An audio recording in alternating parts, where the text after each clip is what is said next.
အားလုံးပဲမင်္ဂလာပါရှင်ဒီနေ့ဖတ်ပြမယ့်စာအုပ်လေးကတော့ဆရာကြီးမြန်တန်မြန်မာဘာသာဖြင့်ပြန်လည်ရေးသားထားတဲ့ Albert Camus ၏အရေးအသားများတဲ့ကပြောင်းလဲသွားသူဆိုတဲ့ဝတ္ထုလေးကိုဖတ်ပြမှာဖြစ်ပါတယ်ရှင်ပြောင်းလဲသွားသူတောက်ကျိုးနဲ့ကြောက်ကရက်တွေပါလားကြောက်ကရက်တွေပါလားကျုပ်စိတ်တော့ဖြစ်ကျုပ်ထဲအောင်မှဒင်းတို့ကျုပ်ရှာကိုဖြတ်လိုက်ပြီးကြတဲ့ကကျုပ်ရဲ့ဦးခေါင်းကုန်ထဲမှာရှာတစ်ခုလှုပ်နေလေရဲ့တယောက်ယောက်ကဒါမှမဟုတ်ရင်တစ်ခုခုကစကားပြောနေတယ်ရုတ်တရက်ရက်သွားပြီးတော့ပြန်ဆလာပြန်ပြီဦးကျုပ်မပြောတာတွေအများကြီးကျုပ်နားထဲမှာကြားနေတယ်တောက်ကျိုးနဲ့ကြောက်ကရက်တွေပါလားကျုပ်ပါဇက်ကိုဟပြီးပြောလိုက်တော့ကြောက်စတဲ့ခဲတွေထိခတ်နေတဲ့မျိုးပဲထွက်တယ်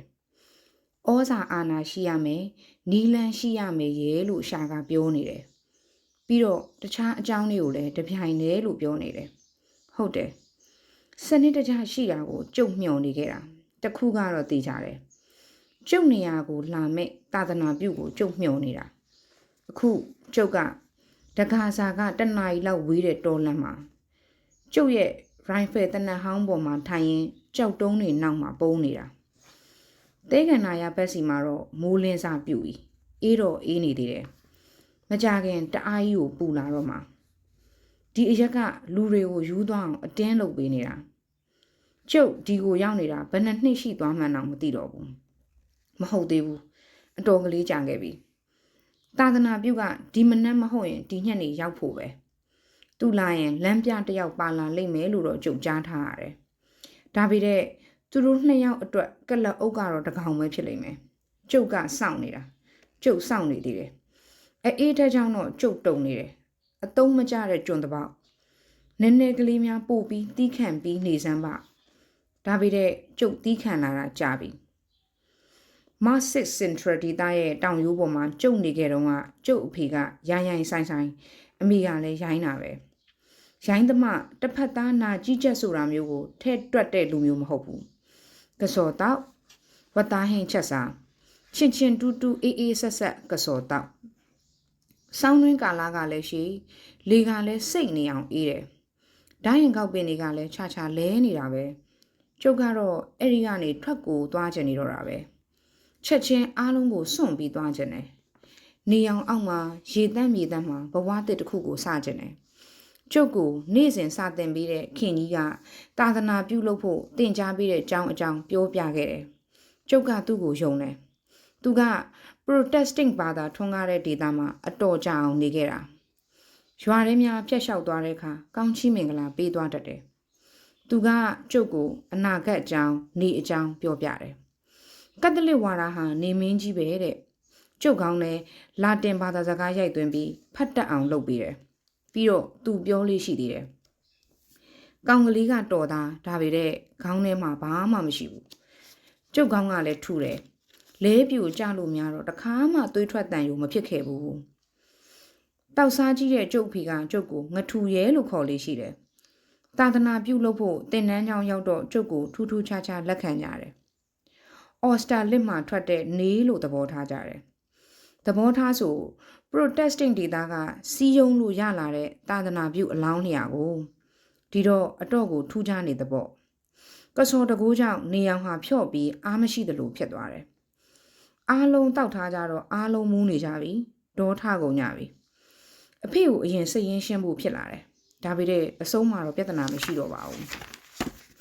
အဖေမရှိတော့တာကြာခဲ့ပြီကစော်တောက်ပြီးသေးတာဒီတော့စူးစမ်းရုန်းကန်ပြီးသာသနာပြုဖြစ်အောင်လှုပ်လာခဲ့တာဒီတော့လဲဘာမှလှုပ်ရှားမရှိတော့သာသနာပြုကိုပဲရှင်းရတော့မှာပဲကျုပ်ကတော့သူနဲ့သူ့ဆရာတွေနဲ့မဟုတ်တာကိုအဟုတ်လို့ပြောခဲ့တဲ့ကျုပ်ဆရာတွေနဲ့ဥရောပိုက်တိုက်တစ်ခုလုံးနဲ့ကျုပ်ကိုမဟုတ်တာတွေအဟုတ်လို့ပြောခဲ့တဲ့လူတွေအားလုံးနဲ့စိတ်ရင်းရှင်းစရာရှိတယ်သာသနာပြုလုပ်ငန်းဆိုတာတောကြိုတောင်ချသွားပြီးကဲတင်ကြရတာတဲ့ဒါကျွန်တော်တို့ရဲ့သခင်ကြီးဖျားပဲသူကဘယ်တော့မှညှဉ်းပန်းရိုက်နှက်တက်ဖြတ်တယ်ရဲလို့မရှိဘူးမိတ်ဆိုစရာရှိရင်ညင်တာတာနဲ့မိတ်ဆိုတယ်တစ်ဖက်ပါးကိုရိုက်ရင်ကြံတဲ့ပါးတစ်ဖက်ကိုလှည့်ပေးသေးတယ်ဆရာတကာတို့ရဲ့ဆရာကြီးပါပဲ သူ့ကိုယ်သာရွေးချယ်ကိုးကွယ်ကြပါကျုပ်ကိုယ်သာကြည့်ပြီးတော့တက်သွေးတမွေးဖြစ်လာအောင်သူကဘလူများလှုပ်ပေးနိုင်ဆိုတာတွေ့ကြလိမ့်မယ်ကျုပ်ကိုစော်ကားတယ်ဆိုတာနဲ့ဘာဖြစ်သွားမယ်ဆိုတာတွေ့ကြလိမ့်မယ်လို့ပြောကြတယ်ဟုတ်ပါကျုပ်ယုံမှတကောကျုပ်တက်သွေးတမွေးဖြစ်လာတယ်ဝဖြိုးလာတယ်လူကျော်လူလောင်တယောက်ဒီဘာကိုဖြစ်လာတာကျုပ်ကိုစော်ကားတယ်ဆိုတာလဲခံကျင်စမ်းတယ် Green Nova ကနွေရာသီရဲ့နေရောင်ကြီးအောက်မှာကျုပ်တို့တွေတင်တိုင်းအမဲဝတ်ပြီးစီကန်းတကြလမ်းလျှောက်ထွက်ကြတော့ရှန်သားပပဝတ်ထားတဲ့သူငယ်မတွေနဲ့စုံရတတ်တယ်ကျုပ်ကမျက်နှာလွှဲမပစ်ဘူးကျုပ်နဲ့မတန်ဘူးလို့ပဲသဘောထားတယ်ကျုပ်ကိုစော်ကားကြဖို့ကျုပ်ကစောင့်မျှော်နေမိတယ်တခါတလေတော့ဒင်းတို့ကရည်ကြတယ်အဲ့ဒါလိုအခါမျိုးမှာကျုပ်ကငါ့ကိုရိုက်နှက်ကြပြီးမျက်နှာပေါ်တတွေးနဲ့ထွေးကြစမ်းလို့တော့စိတ်ထဲမှာတွေးမိတယ်သူတို့ကမလုပ်ကြဘူးဒါပေမဲ့သူတို့အပြုံးဟာကျုပ်ကိုရိုက်နှက်မျက်နှာပေါ်တတွေးထွေးကြသလိုပဲအပြုံးနဲ့တရော်တာကျုပ်မှလာထိကြိုက်တယ်စော်ကားကြတာနဲ့ခံစားရတာတွေကိုကျုပ်ချစ်ချစ်နက်နက်နဲ့ခံနိုင်ပါတယ်ကျုပ်ကိုကျုပ်နင်းပြီးအပြစ်ဖို့ရင်ဆရာစီမှာဝန်ခံချက်လုပ်တော့ဆရာကမယုံနိုင်ဘူးမဟုတ်သေးဘူးမင်းမအကောင်းရလို့မရှိပါလားလို့အံ့အားတင်နေတယ်ဟုတ်ပါကျုပ်ကိုယ်ထဲမှာကလည်းကစော်တွေပဲရှိတာ哦ဒါကလည်းကောင်းဖို့ဖြစ်လာတာပဲပေါ့လူတယောက်ဟာမကောင်းခဲ့ဘူးဆိုကမှကောင်းလာမှာမဟုတ်လားကျုပ်ဖို့တော့သူတို့တင် जा ပေးသမျှနားလည်အောင်သာလုပ်နေခဲ့တော့ရတော့တာပဲကျုပ်ခေါင်းထဲမှာတော့လေဒီတစ်ချက်ပဲဆွဲတယ်ကျုပ်ကထူတာကိုကျုပ်နားလဲသလိုပဲလက်ခံထားလိုက်တယ်ဒီတော့စောရကတက်เสียရှိတဲ့အတိုင်းတက်ပြီးအပြစ်တင်ရင်တင်ကြပြီတော့လို့ပဲသဘောထားလိုက်တော့တယ်ပြောရမယ်ဆိုရင်တော့လေကျုပ်ကလည်းအရာသွင်းခံကျင်သေးတာကိုဒါမှလည်းလူတွေကကျုပ်ကိုတိလာကြမှာတိမှလည်းကျုပ်ဘလို့လောက်ပြီးလူကောင်းတစ်ယောက်ဖြစ်လာတယ်ဆိုတာလက်ခံလာကြမှာ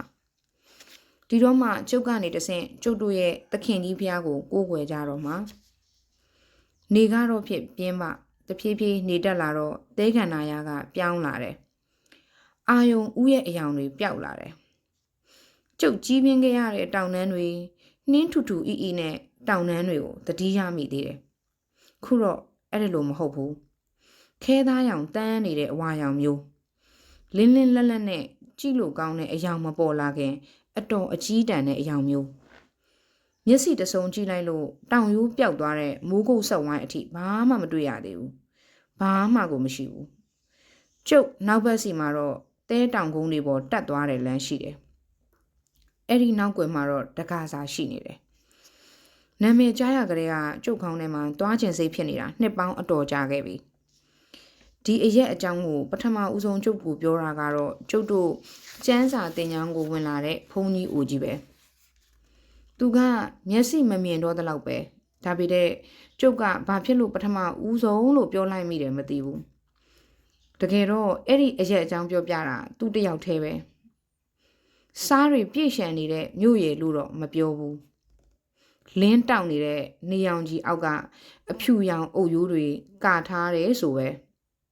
ကျုပ်စိတ်ဝင်စားမိသွားတာကအဲ့ဒီမှာနေထိုင်ကြတဲ့အရိုင်းအဆိုင်တွေအဲ့ဒီအရက်ကအပြင်ကလူတွေကိုလက်မခံဘူးအဲ့ဒီထဲကိုရောက်ဖူးခဲ့တဲ့လူတစ်ယောက်ကပဲအဲ့ဒီမှာနေထိုင်ပြီးအဲ့ဒီကအကြောင်းကိုပြောပြနိုင်တယ်လို့သူကပြောတယ်သူကအဲ့ဒီလူတစ်ယောက်ပဲတယောက်ထဲသောသူပဲအဲ့ဒီကလူတွေကသူ့ကိုရိုက်နှက်ပြီးသဲခန္ဓာရတဲ့ကိုမောင်းထုတ်လိုက်ကြတယ်သူ့ဒဏ်ရာတွေနဲ့ပါဇက်ထဲကိုစားသိပ်လွှတ်လိုက်ကြတယ်သဲခန္ဓာရထဲမှာခြေဥတဲ့ရသွားနေကြတဲ့လူတစုနဲ့တွေ့လို့တနာသွားကြလို့သူခမညာကန်ကောင်းသွားတာအဲ့ဒီအကြောင်းကြားရကလေးကကျုပ်ကစိတ်ကူးရင်နေမိတာအဲ့ဒီကတဲမီတောက်တို့ကောင်းကင်ကြီးတို့သူတို့ဝိပုကိုးကွယ်ပုံတို့အဲ့ဒီကိုးကွယ်ပုံစံစနစ်အရကြီးကျုံဖြစ်နေတဲ့လူတွေတို့တွေးကြည့်နေမိတယ်ဘလောက်ပဲရိုင်းလေလေကောင်းလေလေပဲဟုတ်တယ်အဲ့ကိုသွားပြီးကျုပ်သာသနာပြုမယ်ကျုပ်တို့ရဲ့သခင်ကြီးဖះအကြောင်းပြောပြမယ်ချမ်းစာတင်ကြောင်းမှာတော့အဲ့ဒီအရက်အကြောင်းကိုအကြီးအကျယ်လုပ်ပြီးပြောကြရင်ကျုပ်ကိုစိတ်သက်ကြလာအောင်ဝိုင်းပြောကြတယ်သာသနာပြုအဖြစ်သွားဖို့မကောင်းတဲ့အရက်စောင့်ကြည့်ဖို့လိုသေးတဲ့ ကျုပ်ကိုယ်တိုင်လည်းအရေးအချင်းမပြည့်စုံသေးဘူးတဲ့ကျုပ်အနေနဲ့ကလည်းအတိအချာပြင်ဆင်မှုတွေရှိပြီးကမှသူတို့ကစီစစ်အောင်မှာစီစစ်ကြည့်ပြီးကမှတွားတဲ့မတွားတဲ့ဆုံးဖြတ်ကြမှာတဲ့ကျုပ်ကစောင့်ရအောင်မှာဆိုပဲဘယ်ဖြစ်မလို့ဟုတ်တယ်တိတိချာချာပြင်ဆင်ထားဖို့လိုတယ်အစစ်အဆေးခံရမယ်ဂျီးရီးယားမှာမို့နီနီနာနာဖြစ်နေတယ်ဒီအချက်ကိုတော့ကျုပ်လက်ခံတယ်တခြားဟာတွေကိုတော့ကျုပ်လိုငထူတယောက်ကလက်မခံနိုင်ဘူးဒီအရင်အဆိုင်တွေစီသွားမယ်သူတို့နေတယ်လို့နေမယ်သူတို့ရဲ့ဝစ်ပြုကိုးကွယ်ပုံစံအောက်မှာတော့ကိုယ့်အိမ်ကိုယ့်ယာမှာနေတယ်လို့နေပြမယ်အဲ့ဒီလိုနမူနာအဖြစ်နေပြရင်းနဲ့ကျုပ်တို့သခင်ကြီးဖရားရဲ့တစ္ဆာတရားတွေကိုဖော်ထုတ်ပြမယ်လို့အကြိမ်ကြိမ်ပြန်ပြောလိုက်မိတယ်အရင်ဆိုင်တွေကကျုပ်ကိုစော်ကားမှာစော်ကားကြပါစေအစော်ကားခံရတာကိုကျုပ်ကမကြောက်ဘူးသူတို့ကလုတ်ကိုလုတ်မှာကျုပ်ကဘလို့ခံနိုင်ရရှိတယ်ဆိုတာပြယုံမယ်အဲ့ဒီခါကျုပ်ကအပေါ်စီးရလာမယ်သူတို့အတွက်အင်အားရှိနေတဲ့နေတလုံးဖြစ်လာမယ်အင်အားရှိတယ်အဲ့ဒီစကလုံးဟာကျုပ်ရဲ့ရှာပြားမှာဆွဲနေတယ်ကျုပ်ကဩဇာအာဏာရှိတယ်ဆိုတာကိုတိတ်ပြီးစိတ်ကူးရင်နေမိခဲ့တယ်လူရန်သူဟာအရှုံးပေးပါပြီလို့ဝန်ခံတာမျိုးလူတွေကျုပ်ရှိမှလာပြီးဒူးတုတ်ရတဲ့ဩဇာအာဏာမျိုးသူတို့ဟာအမြင်မှားခဲ့တယ်ရက်ဆက်ခဲ့တယ်အပြစ်ရှိပါတယ်ဆိုပြီးသူတို့ဘာသာသူတို့ဝန်ခံလာကြအောင်ဩဇာအာဏာရှိတာမျိုးအတူချုပ်ပြောရရင်တော့အဲ့ဒီလိုလူမျိုးတွေကိုပြောင်းပြရမှာနမူနာအယူလွဲလို့လမ်းလွဲသွားတဲ့လူကောင်းတယောက်ကိုပြန်ထိန်းပေးတဲ့အလုပ်ဆိုတာကခင်ကြီးတွေလုပ်ဖို့မှမဟုတ်ပဲဒီထက်လုံနိုင်လျက်ကနဲ့ဒီလောက်ကလေးလုပ်လို့မဖြစ်ဘူးကျုပ်မကြိုက်ဘူးသူတို့မှာတက်ဝင်ယုံကြည်မှုမရှိကြဘူးကျုပ်မှရှိတယ်နှိပ်စက်ညှဉ်းပန်းကြတဲ့လူတွေကိုကိုယ်တိုင်ကကျုပ်ကိုအတိမတ်ပြုလာကြရမယ်သူတို့ဘာသာဒူးတုတ်လာပြီးအိုးအရှင်ဤဒီမှာအရှင်ဤအောင်ပွဲဖြစ်ပါသည်လို့နှုတ်ကပြောကိုလာရမယ်မကောင်းတဲ့လူတွေအားလုံးဒီစကားနဲ့ထိန်းချုပ်သလိုဖြစ်သွားစေမယ်ကျုပ်ကတော့ဒီအကြောင်းတွေကိုစင်ကြင်နီးနှံတကြနဲ့တွေးတယ်လို့ယုံတယ်ဒါကြောင့်လဲယုံကြည်တယ်ဒီတော့ဒီယုံကြည်ချက်ကိုလက်မလွတ်နိုင်ဘူးဟုတ်တယ်ဒီအချက်ဟာကျုပ်ရဲ့ပြင်းထန်တဲ့ယုံကြည်ချက်ပဲသင်းတို့အားလုံးတနာနေကြတဲ့ငတ်တုံးတစ်ကောင်ရဲ့ပြင်းထန်တဲ့ယုံကြည်ချက်ပဲနေကတဖြည်းဖြည်းမြင့်တက်လာပြီကျုပ်နှစ်ဖူးမှတောင်စပြီးပူလာပြီကျုပ်ပတ်ပတ်လည်မှာရှိတဲ့ကြောက်တုံးကြောက်ခွဲတွေစီကကွဲအပ်တန်တွေထွက်လာတယ်အေးနေသေးတာကတော့ရိုင်ဖယ်တနက်ရဲ့ပြောင်းပဲကျုပ်ရဲ့ဌာနေစီကကွင်းပြင်များလိုပဲအေးနေတယ်ခိုးတုံးကကျုပ်တို့အိမ်မှာအမေဟင်းချက်နေတဲ့တညက်နေမှာရွာချလိုက်တဲ့မိုးလိုပဲအေးနေတယ်ညနေဘက်ကျုပ်ပြန်အလာကိုအဖေတို့အမေတို့မျှော်နေတတ်ကြတယ်တခါတလေပြုံးများတောင်ပြတတ်ကြသေးတယ်ကျုပ်ကလည်းသူတို့ကိုအချစ်သားလို့ပဲပြောရမယ်ဒါတွေဟာပြီးခဲ့ပါပြီအတိတ်တုန်းကဟာတွေလူသွားလန်းတကြောမှာတော့တန်လျက်တွေတောင်ထလာပြီလာစမ်းမှာကွသာသနာပြုရဲ့ကျုပ်ဟောဒီစီမှာစောင့်နေတယ်လေခုဆိုကျုပ်ကစေစားချက်ကိုဘယ်လိုအဖြေပေးရမယ်ဆိုတာသိပြီကျုပ်ရဲ့အရှင်သခင်အစ်စ်တွေကသင်ပေးလိုက်ကြပြီသူတို့မှန်တယ်ဆိုတာလဲကျုပ်သိပြီခမားကတော့ဂယုဏတော်နဲ့ပတ်သက်တဲ့ပြဿနာကိုတော့ရှင်းရလိမ့်အောင်မယ်ဂျီးရီးယားကျန်းစာတင်ကြောင်းကကျုပ်ထွက်ပြေးတော့ကဒီအရင်ဆိုင်တွေနဲ့ပတ်သက်လို့အမြင်တစ်မျိုးမြင်ခဲ့ဘူးတယ်အဲ့ဒီထဲကတစ်ခုကတော့မှန်တယ်သင်တို့ဟာတကယ်ရက်ဆက်တာနေ့စဉ်ကျုပ်လောက်ကင်နေတာတွေကိုထားပစ်လိုက်တယ်ဘန္နာထိန်အခန်းထဲကငွေခိုးတယ်မြေပုံထဲကအတိုင်းတောင်ရိုးအထက်ပိုင်းနဲ့တဲခန္ဓာရကိုဖျက်လာခဲ့တယ်ဆာဟာရာကိုဖျက်သွားတဲ့ဘတ်စကားကကားမောင်းသမားကတော့ကျုပ်ကိုဟာရင်အဲ့ဒီတော့မသွားလိမ့်နဲ့လို့ပြောသေးတယ်ဒီလူတွေအားလုံးခေါင်းထဲမှာဘာတွေရောက်နေကြတယ်လဲမသိဘူးတဲမုံတိုင်းတွေလေပြင်းပြင်းတွေနဲ့အတူကီလိုမီတာရာပေါင်းများစွာသွားခဲ့တယ်လေကိုဆန်ရင်လေကိုစုံရင်သွားခဲ့တယ်ပြီးတော့နက်ပြောင်နေတဲ့တောင်ထိပ်တွေတမဏီများလို့ခြုံထက်နေတဲ့တောင်ဆောင်တွေကိုဖျက်လာပြီးတဲ့နောက် လမ်းပြတစ်ယောက်ငှားပြီးမဆုံးနိုင်အောင်ပေါ်များတဲ့အညိုရောင်ကြောက်စတဲ့ပင်လယ်ကလေးကိုဖြတ်လာခဲ့ရတယ်။နေရာလဲပူသမမီးတောက်မီးလျံတွေလိုပဲနောက်ဆုံးတော့အမဲကောင်တွေရဲ့နယ်မြေဖြူဖွေးနေတဲ့အရက်စားထွက်တဲ့မြို့တော်ကလေးစီကျုပ်ရောက်လာတယ်။ကျုပ်ပတ်စံကိုတော့လမ်းပြားကခိုးသွားတယ်။ကျုပ်ကလည်းနာတော့သူ့ကိုပြလိုက်မိတာကိုသူကကျုပ်ကိုတွေ့ထဲ့လိုက်ပြီးတော့လူသွားလမ်းကလေးပေါ်မှာထားရက်ခဲ့တယ်။ဟောဟိုနားလောက်စီမှာပဲခွေးကောင်သွားပြီးတော့အဲ့ဒီတက်တဲ့သာသွားပြီးတော့ဒင်းတို့ကနင့်ကိုအကြောင်းပြကြလိမ့်မယ်လို့ပြောပြီးထားခဲ့တယ်။ဟုတ်ပါသူတို့တကယ်ပဲလက်စွမ်းပြကြတော့တာကျုပ်ကိုအားရပါရကြည်ကြည်နက်နက်နဲ့ဝိုင်းတွေ့ကြတော့တာပဲနေလိုပဲညဘက်နားတယ်တဏီကုံဝိုင်းတွေ့ကြတော့တာခုချိန်ထိကျုပ်ခံစားနေရသေးတယ်တိတ်ပြင်းထန်တယ်မြေပေါ်ကလှန်ပေါင်းတစ်ထောင်ထွက်နေတယ်လို့ပဲအကာအကွယ်လိုတယ်ဟုတ်တယ်အကာအကွယ်လိုတယ်ခုထက်ဆိုးမလာခင်ကြောက်ဆိုင်ကြီးအောက်စီမှာအကာအကွယ်ယူထားရမယ်ဒီအရေးအောက်မှာကောင်းတယ်ဘလို့လုတ်ပြီးတော့လူတွေဟာစားထွက်တဲ့မြို့ကလေးထဲမှာနေနိုင်ကြတယ်လည်းမသိဘူးဒဲအိုးဖင်ကက်လို့တအားကြီးနင်းပူတဲ့နေရာမြို့ရဲ့တောင်းမှန်ကြကြအုပ်ရိုးတွေကပေါက်ချွန်းနဲ့ခုတ်ထားသလားဆိုတော့ပေါက်ချွန်းရဗရက်ဖြစ်နေပဲတိတ်ညီလှတယ်တော့မဟုတ်ဘူးနန်းရံပေါ်မှာတဲဆက်တွေမွားစာကျဲနေတယ်ဒါပေမဲ့လည်းလေပြင်းပြင်းမှွေးလိုက်ရင်တော့တဲတွေလွင့်သွားပြီးနန်းရံတွေဟာတဲမုံတွေလွင့်နေတဲ့အပြာရောင်မိုးကောင်းကင်ကြီးအောက်မှာဖွေးတောက်သွားရောအရင်ကဆိုအိမ်တွေရှိရကုန်းမြင့်မြင့်ဖြူဖြူတွေပေါ်မှာညားတန်းမီးဖို့ထားကြတော့လင်းလက်နေကြလွန်းလို့ကျုံမျက်စိတွေကမ်းမတက်ပဲဟိုးရင်ကဆိုဒင်းတို့တွေအဲ့လိုလုပ်ပြီးစားတောင်တွေကိုဖြိုပြီးစားထုတ်ကြတာ哦စားတောင်တွေကိုဖြေချတူပြစ်ကြလှုပ်ရင်လမ်းတွေအိမ်တွေဖြစ်လာတာတောက်ပြောင်ပူလောင်နေတဲ့အရက်လူသူလေးပါမနေနိုင်တဲ့အရက်မှာဒင်းတို့ကနေကြတာနေနိုင်တယ်ဆိုတာလဲပြကျင်ရတယ်တဲခန္ဓာရအလဲဒဲဦးဖင်လိုဖြစ်နေတဲ့အရက်နဲ့အနီးဆုံးလူနေတဲ့အရက်ကိုရောက်ဖို့အနည်းဆုံးရက်ပေါင်း30လောက်သွားရတယ်နေ့အပူတန်ကတက်ရှိတဲ့ဘဝအချင်းချင်းထိတွေ့ဖို့မဖြစ်နိုင်တော့အောင်ကိုပူတာမမြင်ရတဲ့မိတောင်းနဲ့ကာယံထားသလိုပဲညကြတော့လဲအေးတယ်ဒီတော့လဲစားချင်းကိုအိမ်လုံးနေတဲ့ အက်စကီမိုအမေရိကမြခိုက်ခိုက်ကိုတုံနေကြတာမဲတယ်လို့ဆိုရတာကသူတို့ဝိယုံကြီးတွေကအမဲရောင်အရှိကြီးတွေသူတို့လက်နဲ့ချစ်ထုတ်ယူတဲ့စားတွေတောင်မဲနေတယ်နင်းနေညညစားမျိုးနေကြတာတောက်တဲ့ရေကလည်းစားတွင်းနေစီကထွက်လာတဲ့စမ်းရည်ဆိုတော့စားပါတာပဲအဲ့ဒီစမ်းတွင်းစီမှာရေတောက်နေကြတဲ့အခါများသူတို့ဝိယုံမဲမဲကြီးတွေကြောင့်မိုးရွာပြီးစခရုတွေပြုံနေတယ်လို့ပဲမူတခင်ကြီးဖျားရဲ့ကောင်းကင်စီကမိုးကောင်းကောင်းအားပါတရတချီလောက်ရွာခိုင်းတော်မူပါဒီလိုမှပဲဒီမျိုးကလေးကစားခြင်းတွေအရေးပျော်ပြီး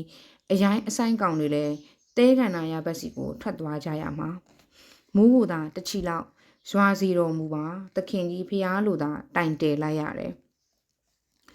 ဒင်းတို့တွေကလည်းအရှင်သခင်တွေပဲဆရာသခင်တွေပဲဒင်းတို့ကအင်ကြီးရှင်တွေလူမဲကျွန်းတွေရဲ့အရှင်သခင်တွေ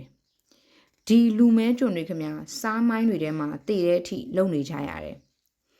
စားမိုင်းတွေကစားတုံးဟာတောင်ဘက်အရက်တွေမှာတော့လူတယောက်စာလောက်တန်ဖိုးရှိတာဒင်းတို့ဟာဝိယုံတင်တိုင်းအနက်ကြီးတွေဝတ်ပြီးစားအယောင်ဖြူနေတဲ့လမ်းတွေပေါ်ကဖြက်ပြုတ်သွားရင်ဘာမှမကြားရဘူးညဘက်များဆိုမြို့ကစုံတောက်ဖြူဖွေးနေတာပဲအဲ့ဒီလိုအခါမျိုးမှာတော့သူတို့လဲကိုယ့်အိမ်ကိုပြန်ပြီးနားကြတယ်အိမ်နရံတွေကလည်းစားခဲတွေနဲ့မို့မလင်းတလင်းလင်းနေတာပေါ့အဲ့တော့ဘာမှအပူပင်မရှိသလိုအိတ်ကြတာ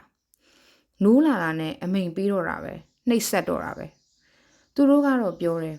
သူတို့အချင်းချင်းညီညွတ်ကြတဲ့သူတို့ဖျားမှတကယ်ဖျားတဲ့သူတို့ဖျားအမိန်တော်ရှိတာကိုလက်ခံရမယ်တဲ့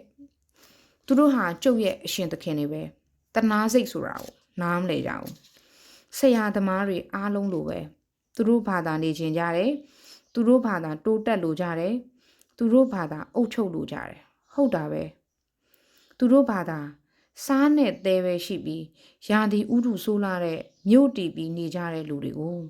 ချုပ်ကတော့ အပူဒဏ်ပြင်းလာတော့ဘယ်လောက်များကြောက်ကြရဲ့ဖြစ်လာတယ်လဲကျုပ်ကတော့ချွေးကိုရွှဲနေတာပဲဒင်းတို့ကတော့ဘယ်တော့မှချွေးမထွက်ကြဘူးခုတော့အရိတ်ထဲမှာတောင်ပူလာပြီနေကကျုပ်အပေါ်မှာမီးဖို့တစ်ခုလိုပဲတကယ်ကိုထိတယ်ကြောက်တုံးတွေကိုတူနဲ့ထုနေတယ်လို့ထိတယ်အတန်ထွက်လာတယ်လို့ပဲနေ့လည်နေကမှပူလောင်တောက်ကျွမ်းတဲ့ဂီတတန်ပဲကီလိုမီတာရာပေါင်းများစွာဝေးတဲ့အထိလေနဲ့ကြောက်တုံးကြောက်ဆိုင်တွေဟာတုန်ခါနေကြတယ်အရင်တစ်ချိန်ကကြားခဲ့ဘူးတဲ့တိတ်ဆိတ်ငြိမ်သက်နေတဲ့အတန်ကိုကြုတ်ကြားရတယ်ဟုတ်တယ်နှစ်အတော်ကလေးကြားခဲ့တော့ကကြုတ်ကြားခဲ့ရဘူးတဲ့တိတ်ဆိတ်နေတဲ့အတန်ပဲအဆောင်ကျက်လှုပ်တဲ့လူတွေကကျုပ်ကိုနေရောင်တောက်တောက်အောက်မှာရင်ပြင်ရဲ့အလေကောင်စီခေါ်သွားတော့ကကြားခဲ့ရတဲ့အတန်ရင်ပြင်အလေကောင်စီကိုမြေကြီးကဖြည်းဖြည်းချင်းမြင့်တက်သွားတယ်ပပတ်လေကအုပ်ရိုးကစားခဲတွေနဲ့အပေါ်ဘက်ကတော့ဟာလာဟင်းလင်းမှုကောင်းကင်ပြာကမိုးထားတယ်လို့ပဲကျုပ်ကိုအလေကောင်စီမှာ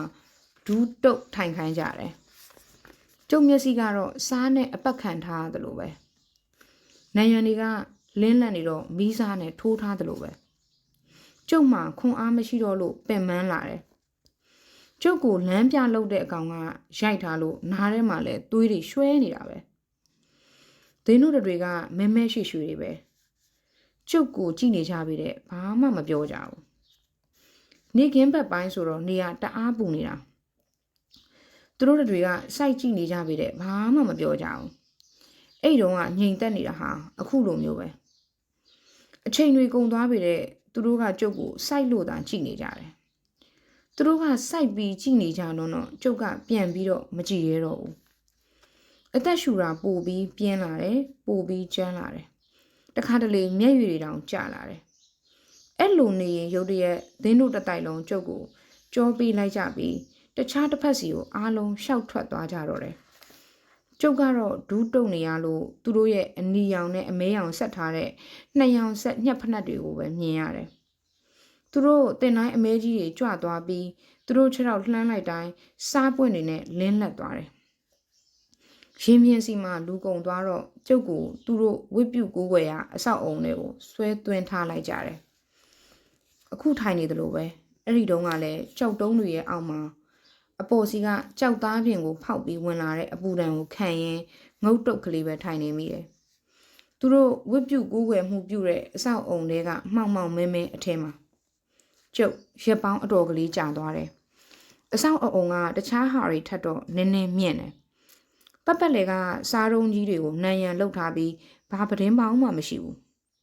ညဆိုရင်တော့နံရံတွေကအယောင်ထွက်လာတယ်အဲ့ဒီအထဲမှာရက်အတော်ကြာအောင်နေရတော့ကျုပ်ကိုငံကြည့်ကြည့်ရေတပုံးနဲ့စပားစိပြောင်းစိလိုဟာမျိုးတွေပဲကျွေးတယ်ကျွေးတာကကြက်တွေကိုအစာကျွေးတယ်လို့မြေကြီးပေါ်ပတ်ကျွေးတာကျုပ်ကောက်ပြီးစားနေရတာပဲနေ့ဘက်ပိုင်းမှာတက္ကမကြီးကိုမဖွင့်ပေးတဲ့အလင်းရောင်မတိမတာရလာတယ်နေရောင်ဟာစားတုံးတွေကိုဖောက်ပြီးအထဲကိုဝင်လာတယ်မီးခွက်မရှိပေတဲ့အနီကြာလာတော့မှောင်ထဲမှာနံရံကိုစမ်းပြီးလမ်းလျှောက်ကြည့်မိတယ်နံရံတွေမှာဒနီးရွက်အချောက်တွေကိုအလှဆင်ထားတယ်လို့လက်နဲ့စမ်းကြည့်မိတယ်အခန်းရဲ့တစ်ဖက်ဆုံးမှာဒကမခတ်သေးသေးတစ်ခုရှိတယ်တိတိတက်တက်လှုပ်ထားတာတော့မဟုတ်ဘူး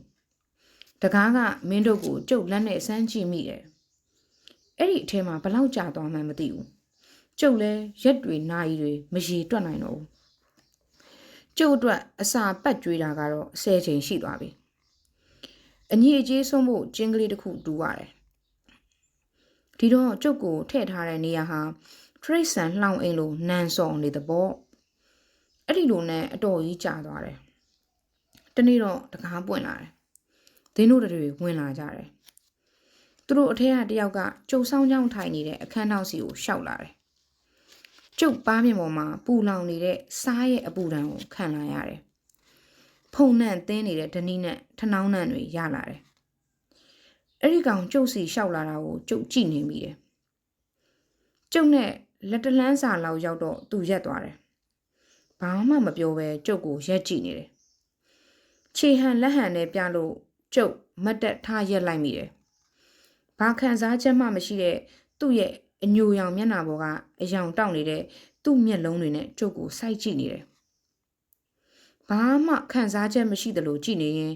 ကျုပ်ရဲ့အောက်နှခမ်းကိုလှမ်းပြီးသူ့လက်နဲ့ဖြည်းဖြည်းချင်းဆွဲလိန်လိုက်တာမှကျုပ်အသားကိုစုပ်ရောပဲဒါပေမဲ့သူ့လက်မလွတ်ပဲကျုပ်ကို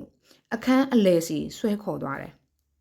အခန်းအလယ်မှာကျုပ်ကိုဒူးထောက်ရတဲ့အထိသူ့လက်တွေနဲ့ကျုပ်အောက်နှခမ်းကိုလိန်ထားတယ်ကျုပ်ကတော့မခံမရက်နိုင်လောက်အောင်နာကျင်နေတာပါဇက်တစ်ခုလုံးလဲသွေးတွေရွှဲနေတယ်အခန်းအလယ်မှာကျုပ်ဒူးထောက်ကျသွားတော့မှသူ့ကိုလွှတ်လိုက်ပြီးနံရံမှာရက်နေတဲ့တခြားလူတွေစီထွက်သွားတယ်ဖွင့်ထားတဲ့တကားစီကဝင်လာတဲ့နေရဲ့အလင်းရောင်အောက်မှာညီးတွားနေမိတဲ့ကျုပ်ကိုသူတို့တွေကြည့်နေကြတယ်အဲ့ဒီအချိန်မှာပဲသူတို့ရဲ့နတ်ဆရာအကြီးကဲတယောက်ဝင်လာတယ်သူ့ခေါင်းပေါ်ကစပင်က6တယောင်းနေတယ်ပလဲတွေတစားဆင်ထားတဲ့ရင်စည်းကိုဝတ်လို့ခါမှာကောက်ရိုးကြောက်တွေပတ်ထားပြီးတဲ့ခြေထောက်မှာဘာမှဝတ်မထားဘူးမျက်ခြောက်တွေကျိုးစားတွေနဲ့လှုပ်ထားတဲ့မျက်နှာဖုံးဝတ်ထားတယ်မျက်နှာဖုံးပေါ်မှာတော့သူ့မျက်လုံးအတွက်၄တောင်ဆက်ဆက်အပေါက်2ပေါက်ဖောက်ထားတယ်သူ့နောက်ကဂီတာသမားတွေပါလာတယ်တကူလုံးလုံနေအောင်ဝိယုံရွှေကြီးတွေမျိုးစုံဝတ်ထားတဲ့မိန်းမတွေလည်းပါလာကြတယ်အခန်းရဲ့တစ်ဖက်စွန်းကတကားပေါက်အဝနားမှာကနေကြတယ်စီးချက်ကြကြကတာမျိုးတော့မဟုတ်ဘူးလှုပ်နေတယ်ဆိုတာမျိုးလောက်ပဲနောက်ဆုံးတော့နတ်ဆရာအကြီးကဲကကျုပ်နောက်ဘက်စီကတကားပေါက်အသေးကလေးကိုဖွင့်လိုက်တယ်ကျုပ်ရဲ့အရှင်သခင်အစ်စ်ဖြစ်လာမဲ့ကောင်တွေကတော့ကျုပ်ကိုကြည့်နေကြတယ်ဘာမှဝင်မပါကြဘူးနောက်ဘက်ကိုကျုပ်လှည့်ကြည့်လိုက်တော့သူတို့ကိုးကွယ်တဲ့ရုပ်ထုတော်ကိုတွေ့လိုက်ရတယ်အဆွဲထွက်တယ်လို့ဖြစ်နေတဲ့သူ့ရဲ့ခေါင်းငွေများလို့လိန်ကောက်နေတဲ့တန်နဲ့လှုပ်ထားတဲ့သူ့နှာခေါင်းကျုပ်ကိုအဲ့ဒီရှေ့စီခေါ်သွားကြတယ်နှက်ကွန်းလိုဟာမျိုးလေးရဲ့ရှေ့စီကိုခေါ်သွားပြီးမဲနဲ့နေတဲ့အရေးတစ်ခုကိုတောက်ခိုင်းတယ်ခါတယ်အတော့ကိုခါတယ်တောက်လိုက်တာနဲ့ခေါင်းထဲမှာမီးတောက်လာတယ်လို့ပဲကျုပ်ကတော့ရဲနေမိတယ်ဒီလိုအလုတ်ခံရတာကတော့ဖြစ်အစော်ကားခံရတာပဲကျုပ်ကအဝတ်တွေကိုချွတ်ပစ်လိုက်ကြတယ်ကျုပ်တကူလုံးခေါင်းကအစအမွှေးအမှင်တွေအားလုံးရိပ်ပစ်လိုက်ကြတယ်ပြီးတော့တကူလုံးကိုစီနဲ့တုပ်ပြီးတန့်စင်ကြတယ်မျက်နှာကိုတော့ကျိုးတစ်ပြက်စီးလိုဟာမျိုးကိုရေနဲ့စားတဲ့နှစ်ပြီးကျုပ်မျက်နှာကိုရိုက်ကြတယ်ကျုပ်ကရဲပြီးမျက်နှာကိုလွှဲလိုက်တယ်အဲ့ဒီလိုကျုပ်ကလှုပ်တိုင်းမိန်းမ2ယောက်ကတစ်ဖက်တစ်ချက်စီကကျုပ်နှစ်ရွက်ကိုဆွဲပြီးကျုပ်မျက်နှာကိုနတ်ဆရာရှေ့မှာတဲ့ပေးတယ်ဒီတော့သူကထိုးတော့တာပေါ့ကျုပ်ကဖြင့်သူ့မျက်လုံးကလေးနှလုံးကိုပဲမြင်လိုက်ရတယ်ကျုပ်ကတော့ရဲနေတယ်မျက်နှာတစ်ခုလုံးသွေးရွှဲနေတာပဲသူတို့လုံနေတာတွေရက်သွားတယ်ဘယ်သူကမှဘာမျှမပြောကြဘူးကျုပ်ကတော့ဘာတွေပြောနေမိမှန်းမသိဘူးကျုပ်ခေါင်းထဲမှာတော့ကြောက်ရက်တွေစဖြစ်လာတယ်အဲ့ဒီတုန်းကျုပ်ကိုဆွဲထုပြီးသူတို့ဝတ်ပြုကိုးကွယ်တဲ့ရုပ်ထုကိုအတင်းကြည့်ခိုင်းတယ်ကျုပ်လည်းရဲနေရရက်သွားတယ်သူတို့အယူဝါဒတဲ့ကျုပ်ကိုတွတ်သွင်းကြတာပဲသူတို့အယူအတိုင်းလက်ခံရတော့မယ်ဒီရုပ်ထုတော်ကိုကိုးကွယ်ရတော့မယ်လို့ကျုပ်သိလိုက်မိတယ်မဖြစ်နိုင်ဘူးကျုပ်မရည်နိုင်တော့ဘူးနာကျင်တာရဲ့ကြောက်လန့်တာရဲ့ကျုပ်ကိုယ်ထဲကိုစိတ်ဝင်လာတယ်အဲ့ဒီအဆောက်အအုံရဲ့အပြင်စီမှာနေကတအားကြီးပူနေတာကျုပ်မျက်နှာလည်းတအားကိုတင်းလာတယ်ကျုပ်မှတ်ဉဏ်တွေဆိုတာကရော့ပါကုန်ကြပြီဟုတ်တယ်ကျုပ်လည်းသူတို့ရဲ့ကိုးကွယ်ရာကိုပဲတိုင်တယ်ပြီးဆူတောင်းနေမိတယ်သူတို့ကိုးကွယ်ရာကြီးကတော့အဲ့ဒီစီမှာအဲ့ဒီအတိုင်းပဲဒါပေမဲ့ကဘာကြီးထဲမှာအရင်ထက်ဆိုင်ကြောက်စရာတိတ်မကောင်းတော့ဘူးလို့ထင်တယ်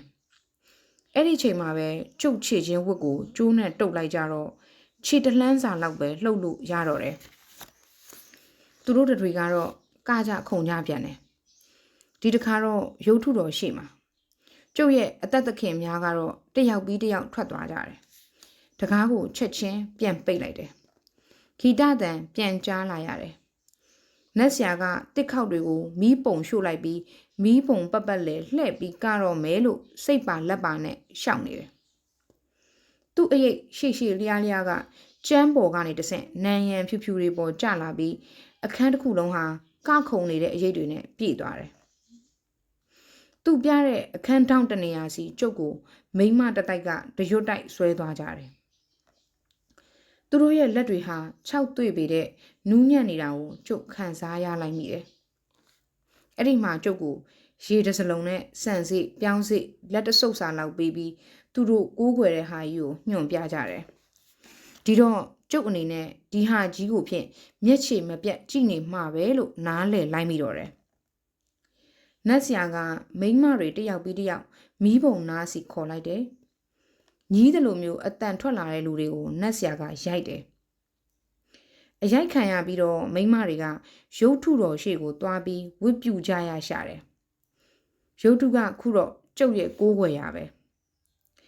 နတ်ဆရာကတော့အခန်းထဲမှာလှည့်ပတ်ကနေသေးတယ်နောက်တော့မိန်းမတွေကိုအခန်းထဲကထွက်သွားခိုင်းလိုက်တယ်တယောက်ကိုတော့ခြံနေခိုင်းတယ်ခက်ငယ်ငယ်ပဲတူရိယာတီးမှုန်နေကြတဲ့လူတွေအနားမှာငုတ်တုတ်ထိုင်နေတယ်အရိုက်တော့မခံရသေးဘူးနတ်ဆရာလှုပ်တဲ့လူကကောင်မလေးစပင်ကိုလှမ်းဆွဲလိုက်ပြီးသူ့လက်ကဝက်မှာထွေးလုံးရစ်ပတ်ထားတယ်ကောင်မလေးခမမျက်လုံးအပြူသားနဲ့နောက်ဘက်ကိုလန်သွားပြီးနောက်ဆုံးတော့ကျမ်းပေါ်ကြောကျသွားတော့တယ်အဲ့တော့နတ်ဆရာကကောင်မလေးကိုလွှတ်ချလိုက်တယ်နန်ရနာစီကဂီတာသမားတွေကတီးနေတော့မျက်နှာဖုံးဆွတ်ထားတဲ့နတ်ဆရာဟာတန်သေးတန်ညောင်းနဲ့អော်တော့တာပဲကောင်မကလေးကလည်းကျမ်းပေါ်မှာဝက်ယူးများပြန်တယ်လို့လှိတ်နေတာပဲနောက်ဆုံးတော့ကောင်မလေးဟာတရိတ်ဆန်တွေလိုလေးဘက်တွားသွားတဲ့အနေအထားကိုရောက်သွားပြီးသူကိုယ်တိုင်လည်းអော်ဟစ်နေတယ်သူ့ခေါင်းကငုံထားတော့မျက်နှာဟာလက်နှစ်ဖက်အကြားမှာရောက်နေလို့မမြင်ရဘူးနတ်ဆရာဟာသူတို့ကိုးကွယ်ရာစီကိုဥတီပြီးអော်ဟစ်နေရင်ကောင်မလေးကိုခက်ကြမ်းကြမ်းနဲ့စက်ခနဲဆွဲယူလိုက်တယ်ကောင်မလေးမျက်နှာပေါ်ကိုသူ့ဝတ်ထားတဲ့တင်တိုင်းကအုပ်သွားတော့မျက်နှာကိုမမြင်ရဘူးကျုပ်ကိုယ်တိုင်လည်းအခန်းထဲမှာထီးတီးကြံတယ်လို့ဖြစ်ပြီးအရိုင်းစိတ်ဝင်လာတယ်သူတို့ကိုးကွယ်ရာစီကိုကြည့်ပြီးကြောက်စိတ်နဲ့ဆွဲဆွဲငင်ငင်နဲ့អော်လိုက်ဟစ်လိုက်မိတယ်ကျုပ်လည်းပိတ်အကန်ခံရလို့နံရံနားစီရောက်သွားတော့တယ်ကျုပ်လည်းနံရံပေါ်ကစားတွေကိုကိုက်လိုက်မိတယ်အခုလိုပဲကျုပ်ပြစ်တက်ရမယ့်လူကိုမျှော်ရင်းရှာမရှိတော့တဲ့ပါဇက်နဲ့ကြောက်ခဲတုံးကိုကိုက်နေတယ်လို့မျိုးပဲနေကဆောင်းလာပြီကောင်းကင်ကြီးရဲ့အလဲစီမှာမဟုတ်တော့ဘူးကြောက်တုံးတွေရဲ့အကြားကနေကောင်းကင်ရံစီကမီးတောင်မီးလျံကိုမြင်နေရတယ်ကျုပ်ပါဇက်လိုပဲ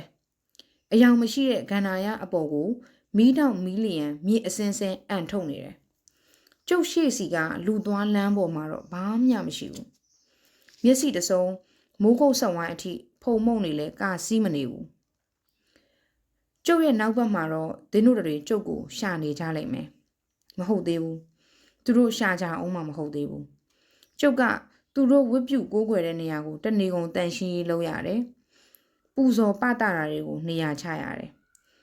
ညဘက်ကျရင်ပူဇော်ပွဲလုပ်ကြအောင်ပါကိုညနေဘက်စီရောက်လာတဲ့အခါကျုပ်အပြင်လေးပါလေးထွက်လို့ရအောင်ဒင်းတို့ကတကားဖွင့်ထားပေးတတ်တယ်